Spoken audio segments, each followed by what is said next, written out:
Hi, my name is Val Rossetti, 88 Kenmore Road. I'm really concerned about what's going on right here in Bloomfield right tonight, which is the privatization of the local water supply. And we're selling what's going to become a very precious resource to an out-of-state, for-profit company, and once it's gone, it's gone.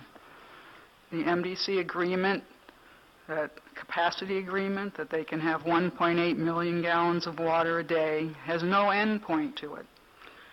And I want to talk about that, because this is not a small amount of water. It's been represented to us that this is a spit in the bucket, it's a drop in the bucket. We have 23 million gallons of water a day to sell.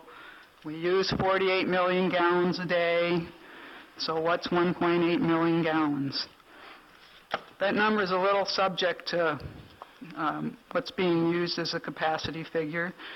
But we're not going to fight about that statement. The question to me is what happens when this resource becomes scarce? Our committee, when we found out about this, got very concerned that the town's water supply be protected in case there was scarcity, which may be unlikely. But we've had droughts in Connecticut before. We're going to have droughts again. And one of the first things we did was write to the town council, and I want to read you that. It says, members of the committee recently became aware through last week's Hartford Current article that the town council had voted to approve a tax abatement for Niagara Bottling, thereby supporting its proposal to build and operate a major bottling company in the town. We respectfully bring to your attention that despite multiple environmental concerns, use of water resources, production of millions of plastic bottles, extra diesel emissions, all to deliver high-priced tap water, this matter was never referred to the CEC for review or comment.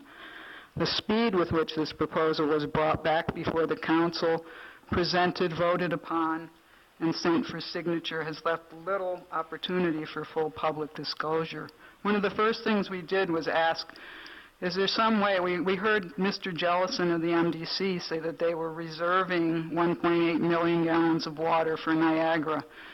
What happens if there's a drought? Even if that's not a likely not a likely circumstance, we saw what happened in Florida and California. And here we have like the ludicrous proposition that you have citizens who are conserving water in a drought living next to a water bottling company that's sending water out of state. And we're told, oh, this can't happen here. It's not Florida. This won't happen in Bloomfield. Well, we had some correspondence via our town manager with Mr. Jellison, and in fact, there is no, I just want to read this, there is no, oops, get this correct here. The state of Connecticut does not regulate or prioritize the type of customer during the drought. So right now in the state, after a dry spring, summer, and fall, we're at only 85% of our water capacity. When we hit 75%, already drought advisories start going out to citizens. Don't wash your car, don't water your garden, don't water your lawn. Does the 1.8 million gallons of water to Niagara get shut off? No.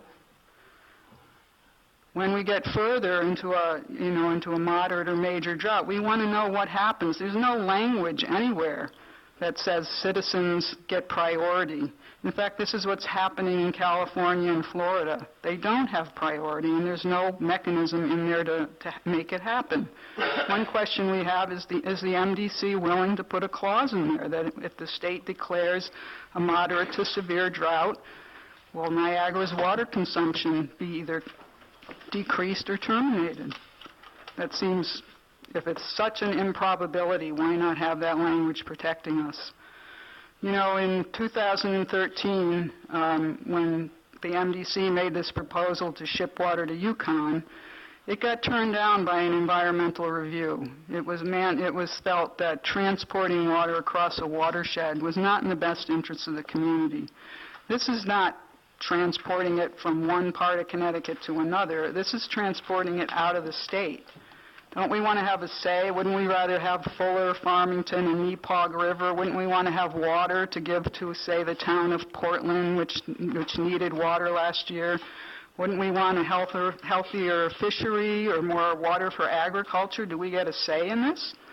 Because once this water is gone, there's no end date on this agreement. That's my understanding of it. Please reconsider what you're doing tonight. It's serious. Thank you very much.